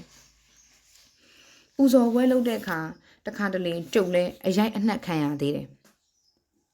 သူတို့ကိုးကွယ်တယ်ဆိုတာကြီးကခုတော့ကျုပ်အသေးသေးအသိစိတ်ထဲမှာစွဲနေပြီခုတော့ကျုပ်ရဲ့အားကိုးစရာလည်းဖြစ်နေပြီဘလို့ထာဝရဘုရားမျိုးကမှကျုပ်ကိုခုလိုထိမ့်ချုပ်နိုင်တာမရှိခဲ့ဘူးခုဆိုကျုပ်ဟာနေနေညညသူ့အတွက်ပဲဝေဒနာခံစားနေရမခံစားပဲနေရကျုပ်ဟာသူတို့အတွက်ပဲခြေနှက်စရာမကောင်းပေဘူးလားနေ့စဉ်လိုအရိုက်ခံရတဲ့အခါခံရမခံရတဲ့အခါနယံဘက်လှည့်နေရင်မကြားဝင်မနာတာတွေကြားနေရပြီတဲ့ဒီနေရာမှာရှိနေခြင်းတယ်ရှိနေရတာကိုခြေနှက်နေမိတယ်ကျုပ်မျက်နှာကိုနယံမှာအပ်ထားရတဲ့အခါတရိတ်ဆန်တွေလိုလောက်ကင်နေကြတာတွေကိုနယံပေါ်ကအရေးထဲမှာမြင်နေရတယ်ဆွဆွဲငင်ငင်အော်ဟစ်တန်ကိုကြားနေရတယ်ကျုပ်လေချောင်းထဲမှာခြောက်လာတယ်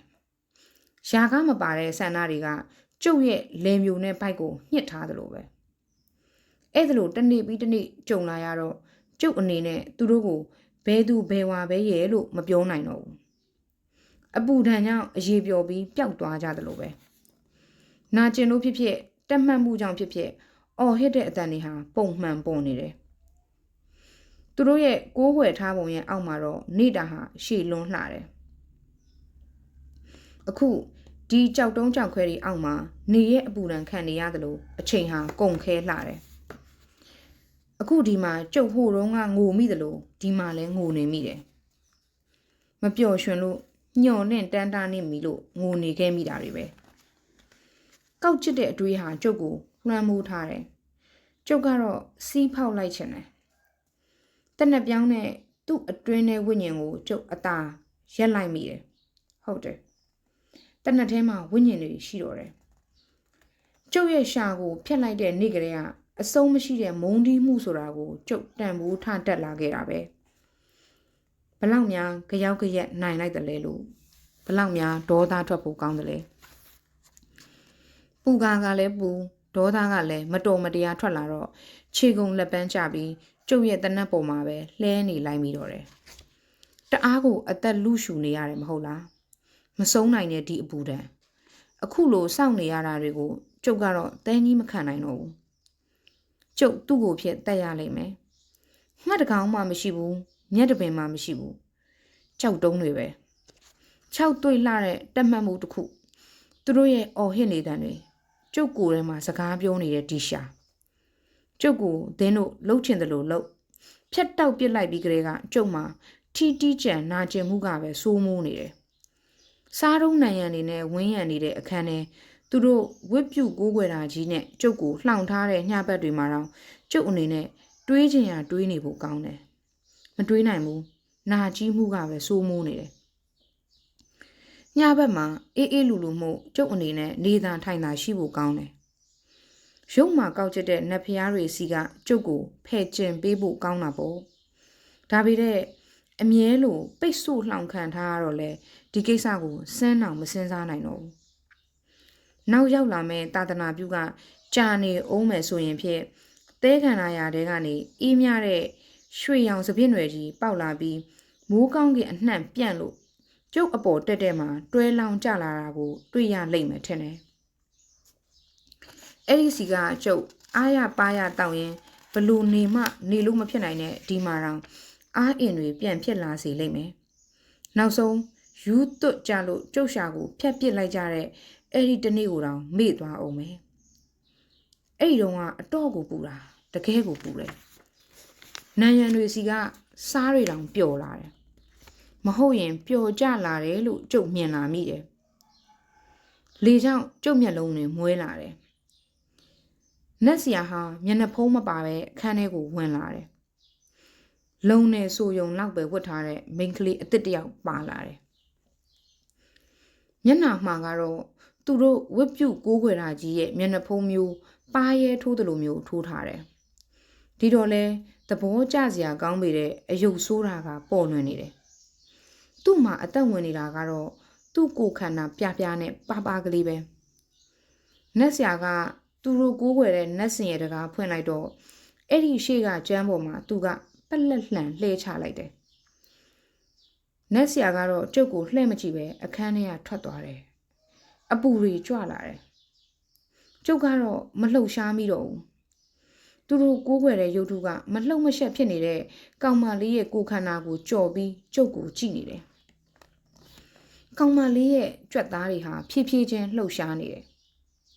သူ့အနားစီကိုကျုပ်ရောက်သွားတော့ကောင်မလေးရဲ့မျက်နှာဘေးကပြောင်းမသွားဘူးသူ့မျက်လုံးတွေကပဲကျဲလာပြီးကျုပ်ကိုစိုက်ကြည့်နေတယ်ကျုပ်ခြေထောက်နဲ့အသာထိကြည့်လိုက်တယ်အပူဓာတ်ဟာပွင့်အံကန်ထွက်လာတယ်ကောင်မလေးကတော့မျက်လုံးအပြူးသားကလေးနဲ့ကြည့်နေတယ်ကျန်းပေါ်မှာကြောချထားရင်နောက်ကိုဖြည်းဖြည်းချင်းတွန့်သွားပြီးသူ့ရဲ့ခြေထောက်တွေကိုမြှောက်နေတယ်အဲ့ဒီတော့မှပဲနတ်ဆရာနဲ့သူ့အဖွဲ့သားတွေရုတ်တရက်ပြန်ဝင်လာပြီးကျုပ်ကိုကောင်မလေးအနာကဆွဲထုတ်လိုက်ကြပြီးမကောင်းမှုကိုဖြစ်စေမဲ့မတော်ရနေရာကိုရိုက်ကြတယ်။ဘာမကောင်းမှုတော့ကျုပ်ကတော့ရဲနေလိုက်တယ်။သူ့နေရာမှာသူရှိနေတာပဲ။ကျုပ်ကိုနံရံနဲ့စောင့်ပစ်လိုက်ကြတယ်။တယောက်ကကျုပ်ရဲ့ပစောင်ကိုညှစ်ပြီးတယောက်ကကျုပ်ရဲ့ပါးစပ်ကိုအတင်းဆွဲဖွင့်တယ်။ရှာကိုအတင်းဆွဲဖြတ်ပစ်လိုက်ကြတယ်။ သွေးတွေရွှဲသွားတယ်တရိษံတကောင်တို့ကျုပ်အော်လိုက်မိသလားအဆုံးမတော့ကျုပ်ရဲ့ရှာဟာငြိမ်းချမ်းမှုရသွားတယ်ကျုပ်တတိပြန်လေလာတော့အခန်းထဲမှာတက်ရောက်တယ်အခန်းနံရံနားမှာသွေးတွေခြောက်ပြီးခဲနေတယ်သွေးတွေတိတ်အောင်လို့ပါဇက်ထဲကိုတွတ်ထားတဲ့ညက်ချောက်တွေရဲ့အနက်နှာခေါင်းထဲမှာရလာတယ်ရှာကတော့မရှိတော့ဘူးနာကျင်တဲ့ဝေဒနာပဲရှိနေတယ်ကျုပ်မတ်တက်ထားကြည့်ပေတဲ့ပြန်လဲသွားတယ်နောက်ဆုံးတော့ကြည်ကြည်နက်နက်နဲ့တေချင်စိတ်ဝင်လာတယ်တေတယ်ဆိုတာအေးချမ်းသွားတာပဲတေခြင်းကဘာကိုမှထိန်ချမ်းမထားဘူးကျုပ်မတေခဲ့ဘူးတနေ့တော့မုံဒီမှုအစ်စ်တစ်ခုပေါ်လာတယ်အဲ့ဒီအချိန်မှာပဲသူတို့နှက်ကွန်းစီရှောက်သွားလိုက်မိတယ်ဖွင့်ကြည့်ပြီးပြန်ပိတ်ထားလိုက်တယ်ကျုပ်တို့ရဲ့လူမျိုးတွေပေါ်မုံဒီလိုက်မိတယ်သူတို့ကိုးကွယ်ရကြီးဟာသူ့နေရာမှာသူရှိနေတယ်သူ့ကိုကျုပ်ကဆူတောင်းယုံလောက်မဟုတ်တော့ဘူးသူ့ကိုတက်ဝင်ယုံကြည်မှုရှိလာတယ်ခုအထိယုံကြည်လာခဲ့မိတဲ့အရင်ကယုံကြည်ချက်တွေကိုစွန့်လွတ်လိုက်တော့တယ်ပူဇော်ကြပြီတော့သူဟာအင်အားပဲသူဟာဩဇာအာဏာနဲ့ပြည့်တယ်သူ့ကိုဖျက်ဆီးပစ်လို့ရခြင်းရမယ်သူ့ကိုပြောင်းလဲပစ်လို့မရနိုင်ဘူးပူဇော်ကြပြီတော့သူဟာဆရာသခင်ပဲတခုဒီတော့ကိုးကွယ်ရပဲသူ့ရဲ့လှုပ်ဆောင်မှုဟာထိခိုက်နာကျင်ဖို့ဆိုတာဘယ်သူမှမငြင်းနိုင်ဘူးသူ့လိုဆရာကောင်းနေမရှိဘူးအဲ့ဒီလိုကျုပ်ဟာအစော်ကားခံလိုက်ရတဲ့အတွက်ကျုပ်ရဲ့အသွေးသားတွေကနာကြီးစွာနဲ့တောင်းဆိုမှုတစ်ခုဖြစ်လာတယ်ကျုပ်ဘဝကိုသူ့လက်ထဲဝါကွက်အပ်လိုက်ပြီးသူပြုသမျှမကောင်းမှုမှန်သမျှကိုကျုပ်သဘောတူတယ်သူပြုသမျှမကောင်းမှုအလုံးစုံကိုကျုပ်မျက်နှိုးတန်ဖိုးထားတယ်ကျုပ်ဟာသူ့နိုင်ငံတော်ရဲ့အကျဉ်းသားတဦးပဲဒီနေရာကစားတောင်တွေကိုထွင်းပြီးမြို့တီထားတဲ့နေရာ6တရားပြီးစိုက်ပျိုးလို့မဖြစ်ထွန်းတဲ့အရက်တဘာဝတရားကားတောင်လှည့်မကြည့်တဲ့အရက်တဲကနာရတဲ့ကရှားပါတဲ့ပန်းပင်တစ်ပင်မျိုးတောင်မရှိတဲ့အရက်မိုးရွာတယ်ဆိုတာတောင်မကြုံဘူးတဲ့အရက်တူတူပြောရရင်4000ဆက်ဆက်တောင်းမှန်ကြကြအခန်းကလေးတွေပဲရှိတဲ့အရက်ဘာအတိမမရှိတဲ့လူတွေလောက်တာနေတဲ့အရက်ဒီရက်မှာကျုပ်ဟာကြည်ကြည်နက်နက်နဲ့အနှိမ့်ဆက်ခံနေတာအမုန်းတရားအပြည့်နဲ့နေတဲ့လူတယောက်ကျုပ်ဟာတသက်တာလုံးလေ့လာသင်ယူခဲ့ရတဲ့တမိုင်းဖြစ်စဉ်ဆိုတာတွေကိုငင်းဆန်လိုက်ခဲ့တဲ့လူတယောက်ပဲကျုပ်ဟာလမ်းလွဲကိုအပြခံခဲ့ရတဲ့လူအမှန်တရားဆိုတာမှာဘာမှထူးခြားမှုမရှိဘူးကောင်းတယ်ဆိုတာကစိတ်ကူးတတ်တတ်ပဲဆန္ဒဆိုတာကတမျိုးပြီးတမျိုးပြောင်းသားတတ်တာလိုက်လေမဆုံးလေပဲအဆုံးကိုရောက်ဖို့မလွယ်ဘူးမကောင်းမှုကသာအဆုံးကိုရောက်နိုင်တာအမြဲတမ်းတည်နိုင်တာမကောင်းမှုကသာလူအတိုက်အမြုံကိုတိဆောက်ပြနိုင်တာမို့တိဆောက်ပြီးတဲ့အခါကျုပ်တို့မြင်ကြရမှာပါအခါဆိုတာကဘာတော့မကောင်းမှုပဲရှိနေတဲ့ဥစ္စာဥရောပတိုက်စင်ကျင်တုံတရားဂုံတိတ်ခါလဝါကတ်တိုင်အားလုံးကြဆုံးသွားကြပါစေကျုပ်ဟာကျုပ်ရဲ့အရှင်သခင်တွေဆရာသခင်တွေရဲ့အယူဝါဒကိုပြောင်းရဖို့ပဲဟုတ်တယ်ကျုပ်ကကြုံမယ်အယူပြောင်းရမှာပေါ့ကျုပ်ချေမှာတန့်ချင်းခတ်ထားပြီးကျုပ်ဟာစကားမပြောနိုင်တော့တဲ့ဘဝရောက်နေပြီတဲ့ကျုပ်ကိုယ်တိုင်ကယုံရင်ကြမ်းတမ်းလာခဲ့ရင်ကျွန်ဖြစ်နေမှာမဟုတ်တော့ဘူးအိုးအပူတန်ကပြင်းလှပါကလားပူလွန်းလို့ယူးကျင်လာပြီ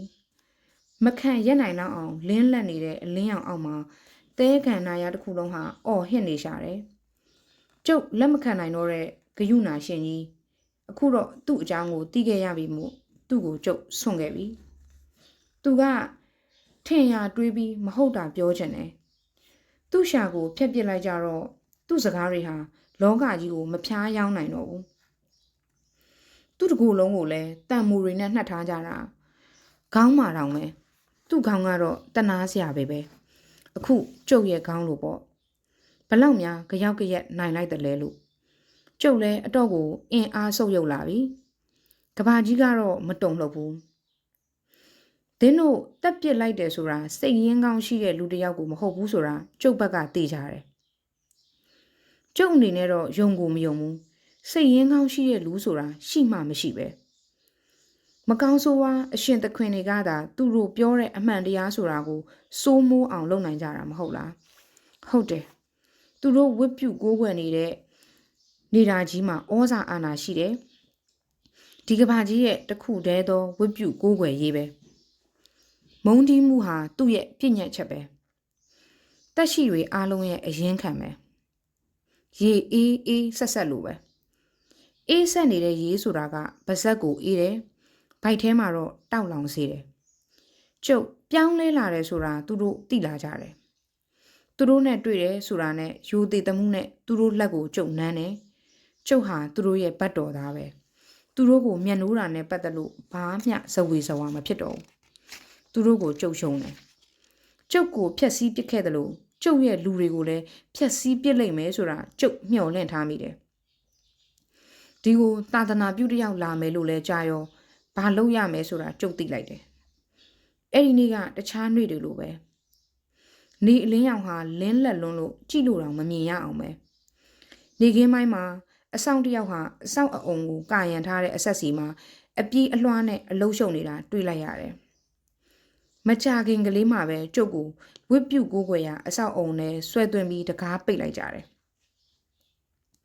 တယောက်ကအမှောင်ထဲမှာကျုပ်ကိုကျမ်းပေါ်လှဲချထားလိုက်တယ်ဓားမိုးထားတာအတော်ကြာအောင်ပဲနောက်တော့ထူးထူးခြားခြားအတန်ကြားလာရတယ်ပုံမှန်မှာတော့ဒီရက်မှာအဲ့လိုမျိုးမကြားရဘူးငြိမ်နေတာ哦နားထောင်နေရင်ကျုပ်တို့ဘာသာစကားပဲဆိုတာကျုပ်သိလိုက်ရတယ်မျိုးရိုးအပြင်ပန်းနာရောက်လာကြတာနဲ့အဆောင်ကသူ့ဓာတ်ကိုကျုပ်မျက်နှာနားအထိကတ်လိုက်ရင်စိုက်ချိနေတယ်အတန်နီးတဲ့ထက်နီးလာတယ်တယောက်ကမေးတယ်ဒီအဆောင်အုံကဘာလဲဘာလို့အဆောင်ချထားတာလဲဘာဖြစ်ဖြစ်တကားကိုဖြတ်ပြီးဝင်ကြည့်ရအောင်ဘိုလ်ကြီးလို့ပြောတယ်အတော်ကြာတော့မလုံနဲ့လို့အတန်ပြတ်နဲ့အမိန်ပေးတယ်ကိုကြားရတယ်မြို့ခံတွေနဲ့စစ်တပ်သဘောတူညီမှုရသွားကြတယ်ပြင်သစ်တပ်ကလူ20လောက်မြို့ရိုးအပြင်ဘက်မှာတက်နာခွင့်ပေးတယ်မြို့ရဲ့အစဉ်အလာထုံးတလေတွေကိုမစော်ကားရဘူးရဲဘော်ကတော့ရဲရင်သူတို့တွေကပြောရင်နားထောင်သားလို့ပြောတယ်အရာရှိလုပ်တဲ့လူကတိပုံမပေါ်ဘူးသူတို့စီကကလေးတွေကိုစစ်တပ်နဲ့ပါလာတဲ့ခင်ကြီးကိုတွေးခင်ပေးမယ်လို့သဘောတူတယ်ဒါပထမအဆုံးအချိန်ပဲနောက်တော့စစ်တပ်အတွက်တတ်မှတ်ပေးတဲ့နေရာရှိမရှိလိုက်ကြည့်ကြမယ်တဲ့မြို့ကန်တယောက်ကပြောတယ်စစ်သားတွေရှိရမယ့်နေရာမှာမရှိပဲနေကြော်တာတွေ့ရင်တော့ခင်ကြီးဟိုသင်းကလေးကိုဖျက်ပစ်မယ်တဲ့ဒီတော့အရာရှိခမရလန့်သွားပုံရတယ်အိုးမဟုတ်တာပဲလို့ပြောတယ်ခင်ကြီးဘတ်ဖော့ကတက်မလာခင်အရင်လာမှ2 ရက်လောက်စောရောက်မှလို့ပြောတယ်ကျုပ်ကြားလိုက်ရတာအဲ့ဒါပဲ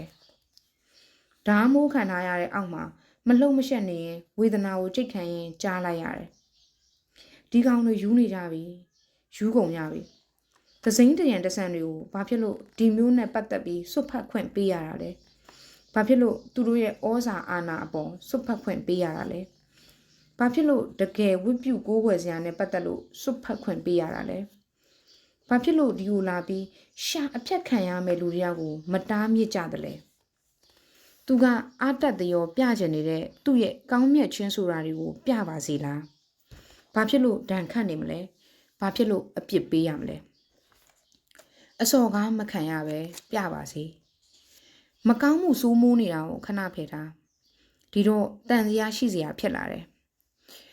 မဖြစ်နိုင်တဲ့ကောင်းမြတ်ခြင်းဆိုတာကိုတွေးနေလို့ကဖြစ်အချိန်ကုန်ပဲတကယ်အခြေအနေကိုတက်မစင်စားပဲတောတွေးတောင်တွေးနေလို့ကတော့လူသားပင်ပန်းပဲကျုပ်ကတော့ကျုပ်ကိုမိုးထားတဲ့ဓာတ်ကိုပဲကြည်နေမိတယ်ကျုပ်ရဲ့အရှင်သခင်ကြီးတွေကိုပဲတနေမိတယ်မြို့ထဲမှာတစ်ချက်အတန်တွေငြိမ်လာတယ်နောက်ဆုံးတော့တကားပွင့်သွားပြီးကျုပ်တယောက်တည်းကြံရစ်ခဲ့တယ်ဒေါသနဲ့မုန်းတီးမှုနဲ့ရုပ်ထုတော်ကိုကြည့်ရင်အခုကျုပ်တက်ဝင်ယုံကြည်နေမှုကျုပ်ရဲ့တကယ့်ဆရာသခင်အစ်စ်တွေကျုပ်ရဲ့ဩဇာအာဏာရှိလာတဲ့ကိုးကွယ်အားထားစရာတွေကိုကျုပ်ကာကွယ်ဆောင်ရှောက်မဲလို့သစ္စာဆိုလိုက်တယ်ကျုပ်ကိုဘာကြီးဖြစ်ကျုပ်ကာကွယ်ရမှာပဲအပူကနည်းနည်းလျော့သွားပြီကြောက်တုံးတွေမှာလည်းအပူရှိန်လျော့လာတော့ကျုပ်လည်းခိုးအောင်နေရကထွက်လာနိုင်ပြီတဲခန္ဓာရတစ်ခုလုံးဟာအဝါရောင်ကနေညိုလာပြီးမကြခင်မယမ်းရောင်လူဘက်စီလှူလာတော့မယ် မင်းညာကဒင်းတို့တွေအားလုံးအိတ်တဲ့အထိကျုပ်စောင့်နေမိတယ်တကားကမင်းတို့ကိုဖွင့်လို့ရအောင်အသာခုထားလိုက်တယ်ကျုပ်အသာလစ်ထွက်လာခဲ့တယ်လမ်းတွေကိုကျုပ်သိတယ်ရိုင်ဖယ်တနက်အဟောင်းကြီးဘယ်မှာထားတယ်ဆိုတာကျုပ်သိတယ်ဘယ်တကမာကြီးမှဖြစ်အဆောင်မရှိဘူးဆိုတာကျုပ်သိတယ်ဒီလိုနဲ့ကျုပ်လစ်ထွက်လာခဲ့တာဒီကိုမှောင်ရီပြိုးစားမှာပဲရောက်လာတယ်သဲကန္နာရထဲမှာမှောင်စားပြုတ်လာတဲ့အချိန်ခုတော့ကျုပ်ဟာဒီကြောက်တုံးတွေအောက်မှာများနေရတာနှစ်တောင်ချစ်နေတယ်လို့ပဲမကြတော့ပါဘူးတိတ်မကြတော့ပါဘူးကျုပ်ညှော်ထားတဲ့အတိုင်းသူ့ရောက်လာတော့မှာပါတိတ်မကြခင်မဲဒင်းတို့လည်းကျုပ်ကိုလိုက်ရှာကြတော့မှာလူသွားလမ်းကြောင်းတွေရှိတဲ့အတိုင်းအရက်ရှစ်မျက်နှာလှည့်ပြီးကျုပ်ကိုရှာကြတော့မှာတကယ်တော့ကျုပ်ကဒင်းတို့အကျိုးစီးပွားအတွက်ဒင်းတို့ကိုယူကျိုးလို့ဆိုတာဒင်းတို့မသိကြဘူးကျုပ်ခြေတွေလည်းပင်ပန်းလာပြီစာလုံးမွတ်သိမ့်မှုနဲ့မုန်းတီးမှုဟာကျုပ်ကိုဖိစည်းလို့သာနေတော့တယ်တနက်ကိုကျုပ်မောင်းတင်လိုက်တယ်တက်တုတ်ရိုက်ပြီးမောင်းတင်လိုက်မိတယ်ကျုပ်ကိုးကွယ်အားထားရာအရှင်ကောင်းအရှင်မြတ်တို့ကျုပ်ကိုစောင့်ရှောက်တော်မူကြပါအမုန်းခွန်အားကိုစပွားတိုး၍ပေးသနာတော်မူပါအပြစ်ဆိုစရာလောကကဘာပေါ်မှာမုန်းတီးခြင်းသာအနှိုင်းမဲ့လွှမ်းမိုးပါစေမကောင်းမှုသည်သာအရှင်သခင်ဖြစ်ပါစေမျှော်မှန်းထားတဲ့သခင်ဖရာရဲ့နိုင်ငံတော်ပေါ်ပေါက်လာပါစေတော့ကျုပ်နေထိုင်ရာစားထွက်ရာမြို့တော်ကလေးမှာခက်ထန်ကြမ်းကြုတ်တဲ့လူမဲတွေကအကျဉ်းလာတရားကင်းမဲ့စွာအုပ်ချုပ်ကြပါစေကောင်းမှုအဆုစုခြုံငိမ့်စေတာဟောဟိုမှာသူတို့လာကြပြီနှစ်ချက်ပစ်ထည့်လိုက်တယ်ပြုတ်ကြကုန်ပြီကလန်အုပ်တွေလည်းမိုးကုတ်ဆက်ဝိုင်းတကြောပြေးကြပြီပြောင်းလဲခြင်းမရှိတဲ့မိုးကောင်းငင်အောက်မှာငှက်တတိုက်ပြန်ကြပြီကျုပ်ရဲတယ်ကျုပ်ရဲလိုက်မိတယ်သူကထုံးစံအတိုင်းတွန့်နေရင်ကျုပ်ကိုကြည့်တယ်ခေါင်းကိုနည်းနည်းထောင်ပြီးကြည့်လိုက်တယ်သူကကျုပ်ကိုတွေ့သွားတယ်တန်ချီချင်းခတ်ထားတဲ့သူ့ရဲ့သခင်ဆရာသူကပြုံးတယ်ဘာလို့ပြုံးရတာလဲအဲ့ဒီအပြုံးကိုကျုပ်ခြေဖြတ်ပစ်မယ်ဒင်းရဲ့ကောင်းမြတ်မှုနဲ့ပြည့်တဲ့မျက်နှာပေါ်တနက်တင်နဲ့စောင့်လိုက်ရရင်ဖြစ်ဘလောက်များအတန်တာပါလိမ့်မလဲအဆုံးမှာတော့လိုအပ်တဲ့နေ့ကိုရောက်လာပြီဒီကနေ့ပါပဲအရာရာပြည့်စုံနေပြီသဲခန္ဓာရအနှက်ဒီကနေတိတ်မဝေးဘူးကောက်ချစ်တဲ့ခွေးအတွေဟာတကယ်မရှိတဲ့လေထဲမှာအနံ့ခံနေကြတယ်ပြီးတော့တေနှင်းခဲ့ပြီဖြစ်တဲ့သားကောင်ရှိရကိုစိတ်ရှိရှိနဲ့ခြိတက်သွားကြလေရဲ့အောင်ပွဲပဲကျုပ်လက်နှစ်ဖက်ကိုအာဘာတရမှောက်လိုက်ရင်ခြေကွဲလာမိတယ်ခက်လန်းလန်းမှာခရမ်းရောင်ပျော့ပျော့အရေးလွှမ်းလာပြီဥရောပမှာနေခဲ့တဲ့ညတွေမိသားစုအိမ်ကလေးဘဝတတိယလာမိတယ်ခုလိုအောင်ပွဲရတဲ့အချိန်မှာဘာလို့များကျုပ်ငိုနေမိရမှာလဲသူမတိမတာလှုပ်လိုက်တယ်အတန်ကအဲ့ဒီကလာတာမဟုတ်ဘူးတခြားတစ်ဖက်စီကဒင်းတို့တက်တုတ်ရိုက်ပြီးလာနေကြတာများငှက်မဲတအုပ်ပြန်လာသလိုပဲကျုပ်ရဲ့အရှင်သခင်တွေပဲပေါ့ကျုပ်ကိုခွန်အုပ်ကြထိုးကြကြိတ်ကြဆွဲကြရမ်းကြဟုတ်တယ်ဒင်းတို့လန့်နေကြတယ်ဒင်းတို့မြို့ကလေးပျောက်သွားမှာပြက်သွားမှာရဲဘော်တွေကလာပြီးရမ်းကြမှာကိုကာကွယ်ကြပြီတော့ကျုပ်ကိုအရင်ရိုက်ကြနှက်ကြခမည်းတော်ကအမှန်တရားကိုပိုင်ဆိုးကြသူတွေပဲကျုပ်ရဲ့ဆရာသခင်တွေဟာပြင်တစ်တက်ကကောင်တွေကိုလည်းအနိုင်ရကြမယ်ချစ်မြတ်တာနဲ့ကဘာကြီးကိုလည်းအောင်နိုင်ကြမှာပဲသဲခန္ဓာရအနှံ့ပြန့်နှံ့သွားကြမယ်သမုတ်တရားအနှံ့ပြန့်နှံ့သွားကြမယ်ဥရောပရဲ့အလင်းရောင်ကိုသူတို့ရဲ့တင်တိုင်းအမဲကြီးတွေနဲ့ဖုံးအုပ်ပစ်မယ်ဟုတ်တယ်ဘိုက်ကိုထိုးမျက်လုံးကိုဖောက်ဥရောပတခွင်ကိုစားတွေနဲ့ဖို့ပစ်စိုက်ပျိုးထားတဲ့တစ်ပင်ဝါပင်လူငယ်လူရွယ်တွေအားလုံးပျက်စီးပျောက်ပြက်သွားကြကုန်မယ်ဒီအခါရက်ဆက်တဲ့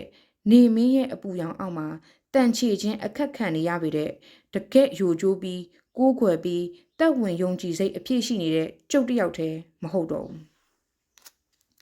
ငါထုငါအတွေပါလာကြမယ်သူတို့နှိပ်စက်ထားတာတွေကနာကြီးမှုဖြစ်လာတယ်သူတို့ဒေါသတွေကကောင်းပါပဲရဲ့တင်တို့ရဲ့မဟာဂယုဏတော်ကိုပြကြတယ်ဝမ်းနေစရာပဲကျုပ်ကတော့ရေနေမိတယ်ကျုပ်ကိုကားစဉ်တင်မှုတန်မှုဆွဲတာကိုဖြစ်သဘောကျမိပါရဲ့တဲခန္ဓာရဟာညင်နေတာပဲညဘက်တောင်ရောက်လာပြီ ကျုပ်ကတော့တယောက်တည်းရေးစားတယ်စောင့်နေတော့မယ်မျိုးကဘယ်စီမှာတော့ခက်လန်းလန်းကအတန်တွေကြားရတယ်ဟုတ်မယ်ပြင်တစ်တက်ကအောင်နိုင်မှုရသွားတာဖြစ်မယ်မဟုတ်သေးဘူးပြင်တစ်တက်ကအနိုင်ရသွားတယ်ဆိုရင်တော့သင်တို့ကဒီလောက်မကောက်ကြကြဘူးဒီတော့မြို့ကိုအုပ်စီးလို့ရမှာမဟုတ်ဘူးသင်တို့ကဆိုမယ်တစ်ဖက်ဖက်ကတော့ပူကောင်းလာရမယ်လူတွေရာပေါင်းထောင်ပေါင်းများစွာဟာမကောင်းမှုနဲ့ကောင်းမှုရဲ့နယ်လှမှုအကြားရောက်နေကြတယ်တစားစီအဖြစ်ခံနေကြရရှာတယ်ဝတ်ပြုကိုးကွယ်အားထားရာအရှင်သခင်ကြီးခမညာကျုပ်ကိုဘာဖြစ်လို့စိတ်မချမ်းမသာဖြစ်နေစေရပါသလဲကျုပ်ရေးစားတယ်ကျုပ်တကူလုံးနဲ့ပူလောင်နေတယ်ကျုပ်မျက်လုံးထဲမှာတော့နတ်မောင်တဲ့ညတစ်ခုကလွှမ်းမိုးသွားတယ်အားလုံးကိစ္စပြတ်ပါကောဒီအိမ်မက်ရှိကြီးကကျုပ်နိုးထလာမိတယ်မဟုတ်သေးဘူးကျုပ်ကတည်တော့မှာအာယုံဥဘတ်ကိုလူလာပြီနေ့တစ်နေ့အတွက်အဦးအစအလင်းရောင်လာပြီဟုတ်တယ်အသက်ရှိနေသေးတဲ့လူတွေအတွက်နေ့တစ်ခုကိုစဖို့အလင်းရောင်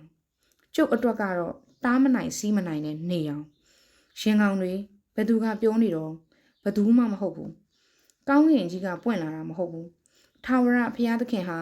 တဲခန္ဓာရထဲမှာပြောနေတာမဟုတ်ဘူးဒါပေမဲ့